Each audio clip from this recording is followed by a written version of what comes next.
Assalamualaikum warahmatullahi wabarakatuh. Perkenalkan, saya Erma Febriani dengan nomor registrasi 24 Pertama-tama, saya akan mengucapkan terima kasih kepada Bapak Dr. Indro Moedisroso, MSN, selaku koordinator seminar dan sebagai dosen pembimbing 1. Terima kasih kepada Dr. Anda Mujiati, MPD, selaku dosen pembimbing 2. Dan saya ucapkan terima kasih juga kepada Bapak Dr. Andes Panji Kurnia, MDS, dan Ibu Dr. Ataswarin Etopo, MPD, yang telah bersedia menjadi dosen penguji. Serta kepada teman-teman mahasiswa yang telah hadir dalam karya seminar Skripsi Penciptaan Karya Seni Lukis secara online.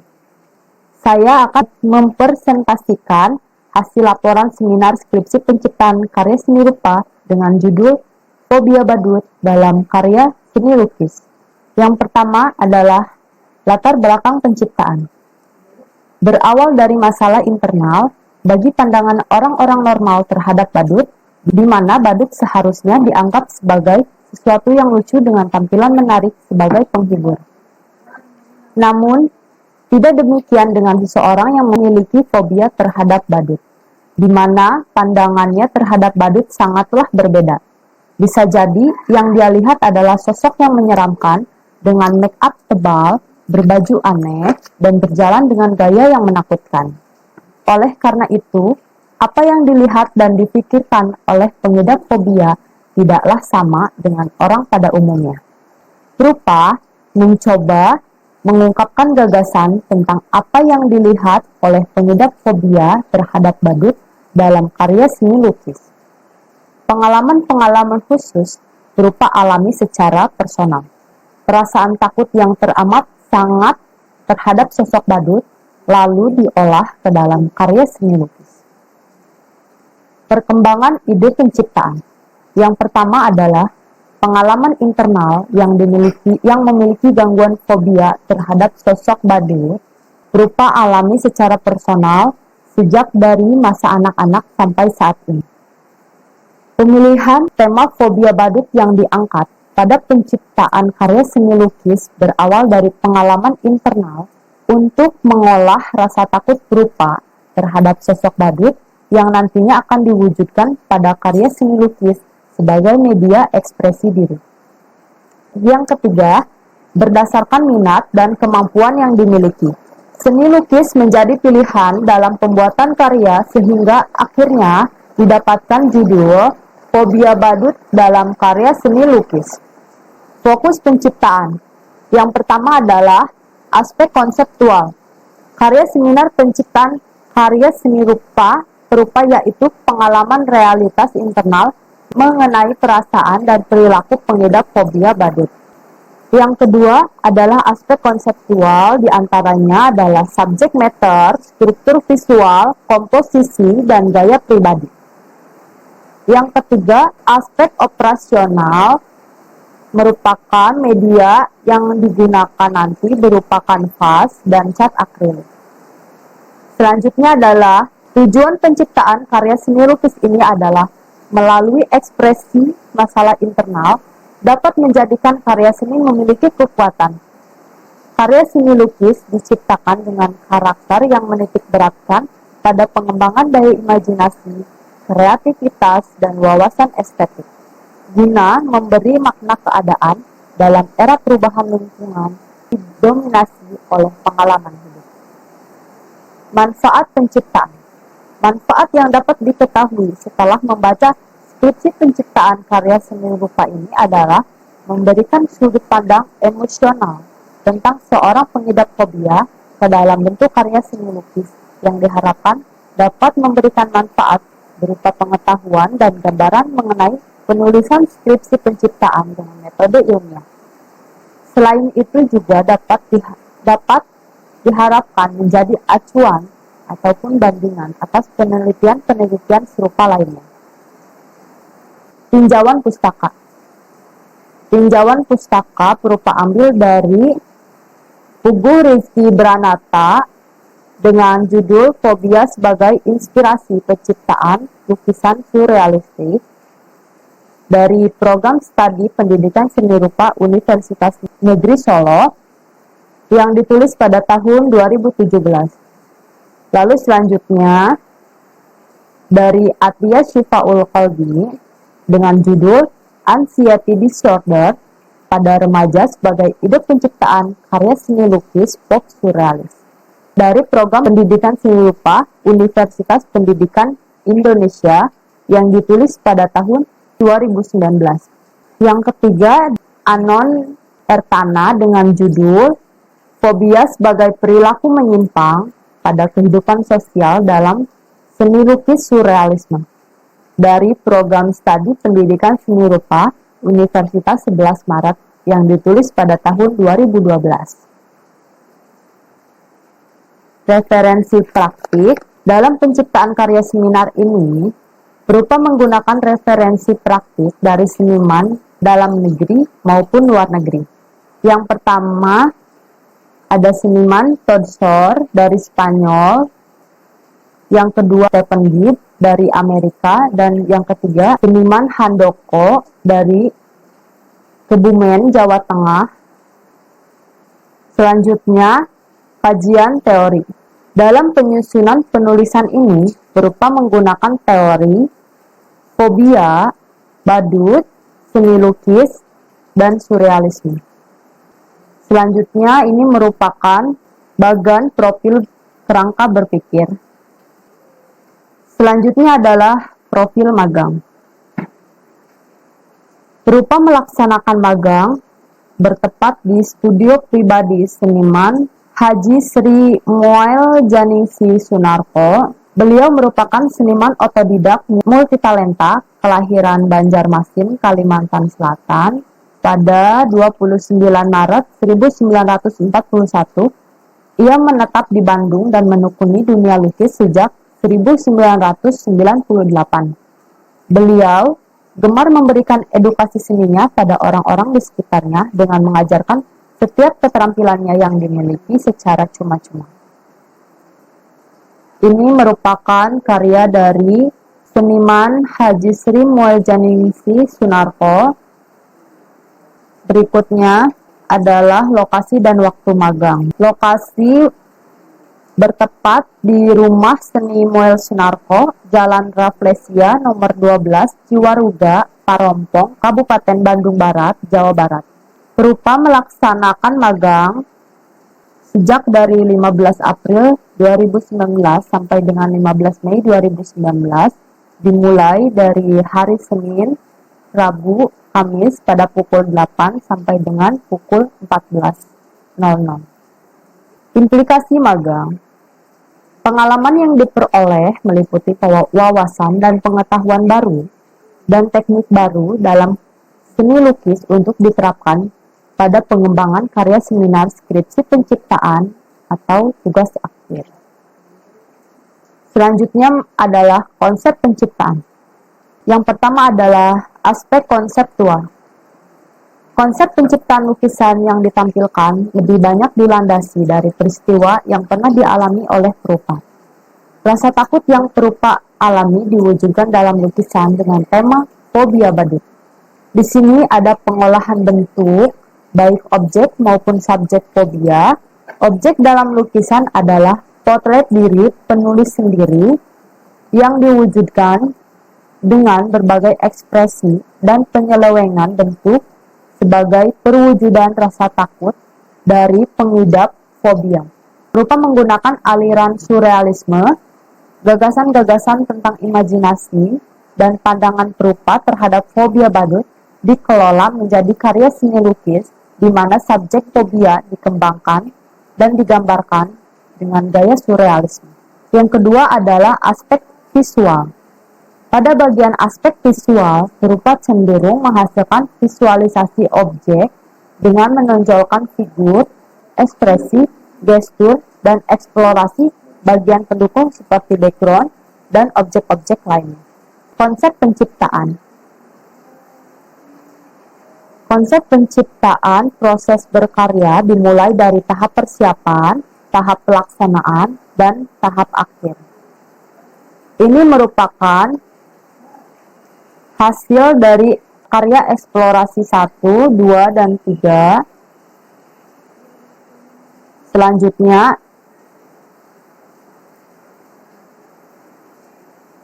Selanjutnya merupakan karya pilihan dengan judul Badut Psikopat, diameter ukuran 170 kali 40 dibagi 3 bagian, menggunakan media cat akrilik di atas kanvas, dibuat pada tahun 2022. Secara konseptual, karya ini berdasarkan inspirasi dari pengalaman pribadi yang memiliki suatu kecemasan-kecemasan mendalam ketika dihadapkan dengan sosok badut. Rupa yang memiliki fobia badut selalu beranggapan jika badut adalah sosok psikopat yang memiliki kepribadian jahat. Jika sosok badut ini datang mendekat, seakan-akan berpikir badut datang untuk membunuh dan memakan manusia, bukan untuk menghibur. Anggapan ini kerap membuat Rupa sangat tidak menyukai badut dan menghindari badut. Dari segi visual karya ini memvisualisasikan figur badut dengan memakai kostum badut yang sudah lusuh dan lecak, sepatu merah berukuran besar seperti sepatu yang dipakai oleh jin yang ada pada film-film, wajah putih pucat menyeramkan, hidung bulat merah seperti banteng yang akan menyerang, sorot mata yang kosong, dan kelopak mata yang merah seperti orang kesurupan, bibir merah tebal seperti sudah memakan darah, rambut berantakan berwarna merah seperti api yang berkobar, dan mulut yang penuh dengan banyaknya gigi-gigi tajam, tidak beraturan, divisualisasikan seperti mulut monster. Visual ini merupakan sebuah perwujudan sudut pandang Rupa yang memiliki fobia terhadap badut. Selanjutnya pada bagian bawah kaki badut sebelah kiri terdapat sebuah figur tengkorak berjubah hitam yang berukuran kecil, divisualisasikan sebagai perumpamaan seorang anak yang menjadi korban badut psikopat ini. Pada bagian sebelah kanan, di bawah kaki badut terdapat figur badut kecil dengan tatapan mata kosong yang sedang memegang lollipop, diperumpamakan sebagai seorang anak yang dihipnotis badut dengan diiming-imingi permen lollipop, merupakan sebuah simbol yang dianggap bahwa sosok badut adalah seorang pedofil yang berperilaku menyimpang terhadap anak dengan berhubungan hasrat seksual. Selain itu, terdapat 3 bentuk buah labu yang diletakkan pada bagian bawah. Buah labu diterapkan karena buah ini identik dengan buah yang kerap kali dipakai pada perayaan yang menyeramkan seperti perayaan Halloween. Buah labu dipakai untuk mendukung efek menyeramkan suasana pada visualisasi karya. Di bagian visualisasi background, terdapat tenda yang megah. Ini menandakan bahwa latar suasana tempat ini biasanya terdapat banyak sekali badut yang beratraksi. Visual langit dengan perpaduan warna biru tua, merah jambu, dan kuning ini diperumpamakan sebagai langit pagi. Langit ini dibuat sebagai anggapan bahwa badut jahat ini biasanya berkeliaran mulai dari pagi hari.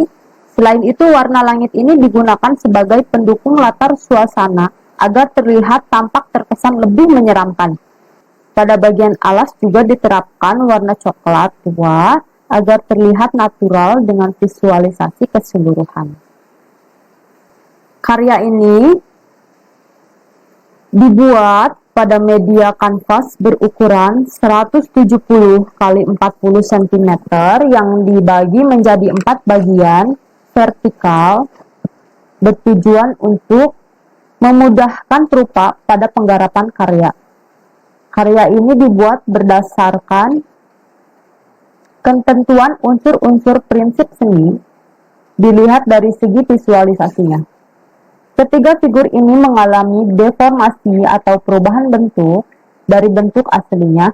Perubahan bentuk ini adalah sebuah bentuk emosional pengalaman pribadi yang ditampilkan pada karya. Bagian figur badut yang dibuat seperti monster menandakan kepribadian badut dari sudut pandang perupa. Figur badut kecil dan tengkorak berjubah divisualisasikan sebagai simbol anggapan buruk terhadap badut kepada perupa sebagai pengidap fobia badut. Visual karya ini dibuat dengan garis yang tegas sesuai dengan gaya melukis yang dimiliki perupa. Gaya ini terlihat dari warna dan outline yang terpisah atau tidak membaur, warna tint atau penambahan warna putih diterapkan pada bagian wajah, warna shade atau penambahan warna hitam, dan ton penambahan warna abu-abu diterapkan pada bagian kostum badut dan alas. Pada bagian rambut, badut menggunakan warna warm atau hangat sebagai bentuk energik dan menarik perhatian. Selain itu diterapkan warna primer atau warna dasar seperti warna merah di bagian mata dan bibir. Di bagian latar awan digunakan warna biru, kuning merupakan warna primer dan merah jambu merupakan warna komplementer. Pada keseluruhan visual ditata sedemikian rupa agar terlihat seimbang dan harmonis. Seperti jarak antara badut dengan tenda sirkus dibuat sesuai proporsi. Hal ini karena perupa memberikan gelap terang pada karya. Interpretasi karya yang berjudul Badut Psikopat ini merupakan sebuah penggambaran perupa yang beranggapan bahwa sosok badut mempunyai kepribadian yang aneh dan jahat. Pemicu anggapan buruk ini disebabkan oleh faktor gangguan fobia terhadap badut. Anggapan-anggapan ini lalu diterapkan pada visualisasi bentuk figur badut yang telah mengalami deformasi atau perubahan bentuk menjadi sosok yang menyeramkan.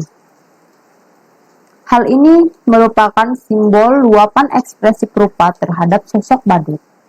Pada visualisasi karya yang ditampilkan pada bentuk figur dan mulut terbuka lebar yang penuh dengan banyaknya gigi-gigi tajam tidak beraturan, dan ekspresi figur badut yang dibuat marah serta tatapan mata yang kosong menginterpretasikan sebuah bentuk perasaan perupa yang menganggap badut itu seperti monster yang akan memangsanya.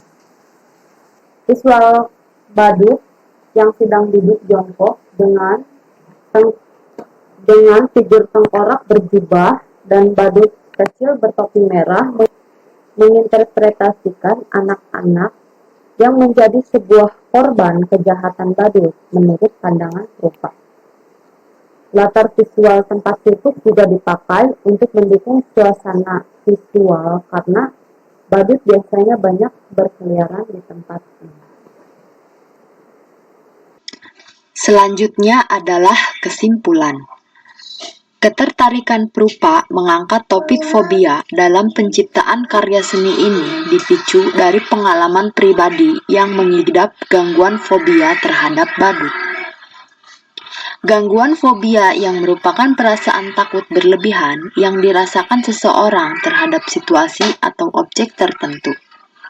Dapat disimpulkan, fobia sebagai inspirasi menjadi sebuah dari terciptanya karya seni yang diharapkan karya perupa dapat membantu dalam hal memberikan sudut pandang emosional tentang seseorang pengidap fobia ke dalam bentuk karya seni lukis surrealisme yang diharapkan dapat memberikan manfaat berupa pengetahuan dan gambaran mengenai penulisan skripsi penciptaan dengan metode ilmiah. Selain itu juga diharapkan dapat menjadi acuan ataupun bandingan atas penelitian-penelitian serupa lainnya. Sekian presentasi dari saya, kurang lebihnya mohon maaf. Wassalamualaikum warahmatullahi wabarakatuh.